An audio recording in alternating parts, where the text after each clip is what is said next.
안녕하십니까, 박사입니다. 수익 창출 중단에도 불구하고 더욱 좋은 방송을 이어가라고 성원과 격려를 보내주신 시청자 여러분께 감사드립니다.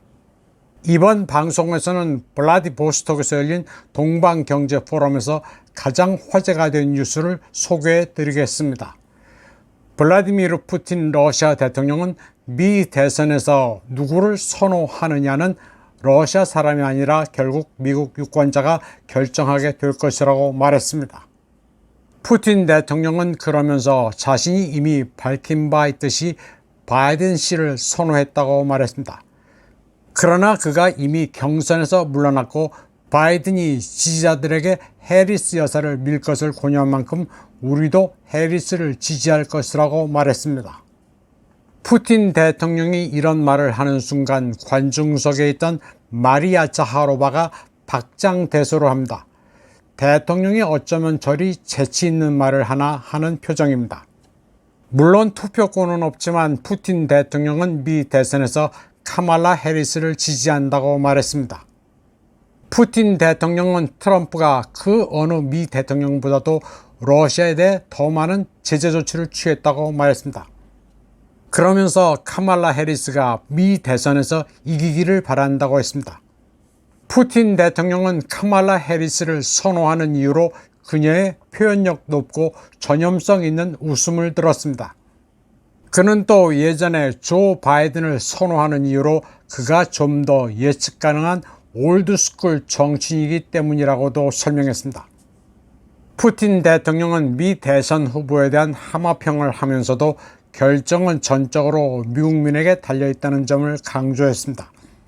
푸틴 대통령은 해리스가 개인적으로 러시아에 대한 제재에 있어서는 좀 덜 공격적이지 않겠느냐 하는 점을 시사했습니다. 푸틴 대통령이 말은 해리스를 선호한다고 했지만 미 정보당국은 그가 속으로는 트럼프를 선호한다고 보고 있습니다. 트럼프가 우크라이나 분쟁을 지원하는 데 대해서 반대하고 있기 때문입니다. 푸틴 대통령의 본심은 그의 코믹한 표정이나 제스처에서 읽을 필요가 있습니다. 그가 말한 대로 트럼프가 테러 제재를 더 심하게 취한 것도 맞습니다. 그리고 근거가 없는 것으로 밝혀진 이른바 러시아 게이트 때문에 미국 민주당의 입방아에 올랐던 것도 마뜩치 않습니다. 그런데 푸틴 대통령이 카말라 해리스의 전염성이 있는 웃음 때문에 그녀를 선호한다는 것을 액면 그대로 해석하면 좀 곤란하지 않을까 생각됩니다. 러시아인들은 아무 이유 없이 웃는 사람을 바보로 여깁니다. 웃음이 해픈 사람을 정상으로 보지 않습니다. 저는 푸틴 대통령 발언에 대한 마리아 자하로바의 리액션에 해답이 있다고 생각합니다. 블라디미르 푸틴 말라데즈, 블라디미르 푸틴님 잘 하셨어요 라고 얼굴에 쓰여 있습니다. 어차피 미국 투표권이 없는 푸틴으로서는 미국을 가지고 논 것으로 보시면 됩니다. 그가 해리스를 지지할 이유도 트럼프를 지지할 이유도 없습니다. 푸틴 대통령의 장난기 어린 표정에 모든 게 다 들어있습니다. 푸틴 대통령은 평범한 사람들의 고통을 고려하지 않고 무자비한 결정을 내리는 우크라이나가 마치 외계인에 의해 지배되는 것 같다고 말했습니다. 그리고 키예프의 전면 동원 캠페인이 국가를 말라 죽게 할 것이라고 경고했습니다.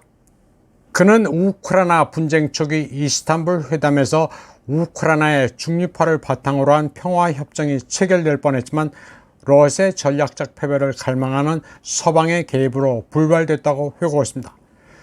푸틴 대통령은 우크라이나를 통치하는 사람들이 외계인이나 외국인 같다면서 우크라이나인들의 손실이 엄청나지만 여기에 아랑곳하지 않는다고 말했습니다.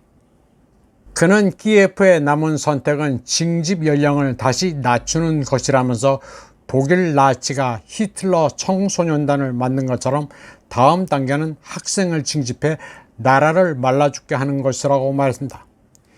푸틴 대통령은 우크라이나인들이 젤렌스키 정권의 국민이 아닌 것 같다고 했습니다. 또 키예프 정권 지도자의 가족이 종종 다른 나라에 거주한다는 점을 감안하면 그들의 접근 방식은 놀랍지도 않다고 강조했습니다. 이번 방송은 여기까지 하겠습니다. 시청해주신 여러분 감사합니다.